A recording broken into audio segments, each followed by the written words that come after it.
Hello viewers, আসসালামু আলাইকুম। আজ আবার একটা নিউ অ্যানাদার রেসিপি নিয়ে চলে আসলাম আপনাদের সামনে। আলু দিয়ে সয়াবিন রান্না। খেয়েছেন কখনো? খেয়ে দেখবেন। অনেক মজা হয়, অনেক টেস্ট হয়। আমি ফার্স্ট টাইম রান্না করলাম। এত মজা হয়েছে যে কি বলবো। তো এইজন্য আপনাদের সঙ্গে শেয়ার করলাম যে না, আপনাদের সঙ্গে তো শেয়ার করতেই হবে যেহেতু মজাদার একটা রেসিপি। তো তাহলে আমরা কিভাবে এই রান্নাটা করলাম, এই মজাদার রান্নার রেসিপিটা তাহলে দেখে নেওয়া যাক কিভাবে আমি সয়াবিন রান্নাটা করলাম। প্রথমে আমি সয়াবিনটা গরম পানির মধ্যে এই যে হালকা কুসুম গরম পানিতে ভিজিয়ে রেখেছিলাম 10 মিনিটের মতো। ভিজিয়ে নিয়ে আমি এখন উঠাই নিচ্ছি। দেখুন একটা চামচ দিয়ে উঠাই নিচ্ছি একটা বাটিতে।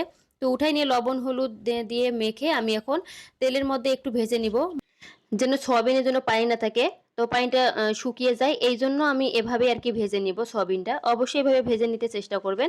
তো আমি এভাবে ভেজে নিয়েছি। তারপর আমি এই যে দেখুন সয়াবিনটা উঠিয়ে নিয়ে তারপর আমি এখানে আলু দিচ্ছি।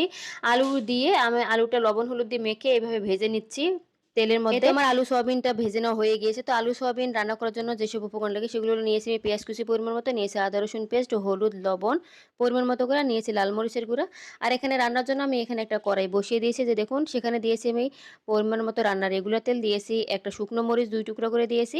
আর হলো এখানে দিয়েছি তেজপাতা, দিয়ে এভাবে নেড়েচেড়ে ব্রাউন কালার করে ভেজে নিব। আর তারপর দিয়ে দিচ্ছি আমি এখানে পাঁচফোড়ন মানে ডাল মসলা, দিয়ে ভালোভাবে এভাবে নেড়েচেড়ে আমি ভেজে নিব ব্রাউন কালার করে। এই যে দেখুন মসলার যে কাঁচা স্মেলটা আছে এটা বের হয়ে আসা পর্যন্ত আমি ভেজে নিব।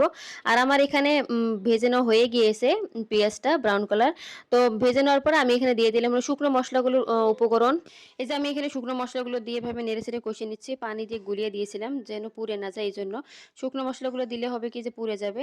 তো আমার এই তো এদিকে আমার মসলাটা কষানো হয়ে আসছে। এখন আমি দিয়ে দিব সয়াবিনগুলো। সয়াবিনগুলো দিয়ে এভাবে নেড়েচেড়ে আমি কিছুক্ষণ কষিয়ে নিব। অবশ্যই ভালোভাবে কষিয়ে নিতে হবে। তাহলে মাছ মাংসের স্বাদকে হার মানিয়ে দেবে। আমি একটু করে পানি দিচ্ছি আর হলো সয়াবিনটা কষিয়ে নিচ্ছি। এই যে দেখুন, দেখুন আমি এভাবে নেড়েচেড়ে সয়াবিনটা মসলার সঙ্গে কষিয়ে নিচ্ছি। অবশ্যই ভালোভাবে নেড়েচেড়ে কষিয়ে নিতে হবে। তরকারি স্বাদ টেস্ট দ্বিগুণ হবে যত ভালো কষানো হবে। তো এই পর্যায়ে আমি এখন দিয়ে দিব আলুগুলো। সয়াবিনটা কষানো হওয়ার পরে এখন আমি ভেজানো আলুগুলো দিয়ে ভালোভাবে নেড়েচেড়ে কষিয়ে নিব। এই যে দেখুন এভাবে নেড়েচেড়ে কষিয়ে নিতে হবে। অবশ্যই ভালোভাবে কষাতে হবে, তাহলে খেতেও অসম্ভব মজা লাগবে। তারপর একটু করে পানি দিব যেন নিচে লেগে না যায়, এজন্য একটু করে পানি দিব আর কষিয়ে নিব। একটু সময় নিয়ে কষিয়ে নিতে হবে। এভাবে রান্না করে খেয়ে দেখবেন অসম্ভব মজা হয়, অনেক মজার একটা রেসিপি। একবার হলো বাসায় ট্রাই করবেন। তারপর এই তো আমার কষানো হওয়ার পর আমি এখন দিয়ে দিলাম ঝোলের জন্য পানি। কিন্তু পরিমাণ মতো পানি দিয়ে দিব।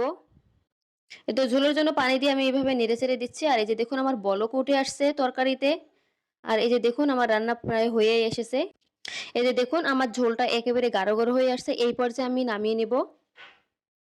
আর এভাবে রান্না করে আপনারা পোলাও, ভাত, রুটি, নান দিয়ে আপনারা পরিবেশন করতে পারেন। অনেক মজার একটা রেসিপি। তো এই তো আমি নামিয়ে নিচ্ছি, নামিয়ে পরিবেশন করে দেখাচ্ছি। দেখুন আমি পরিবেশন করে দেখাচ্ছি কতটা সুন্দর হয়েছে, দেখছেন? দেখুন আমি পরিবেশন করে দেখাচ্ছি কতটা লোভনীয় হয়েছে, দেখছেন? দেখতে যেমন সুন্দর হয়েছে, খেতে কিন্তু অসম্ভব মজা হয়েছে। আ আমি ফার্স্ট টাইম রান্না করছি, অনেক মজাও হয়েছে তাই আপনাদের জন্য শেয়ার করলাম। আজকের ভিডিও এ পর্যন্তই। আল্লাহ হাফেজ। সবাই ভালো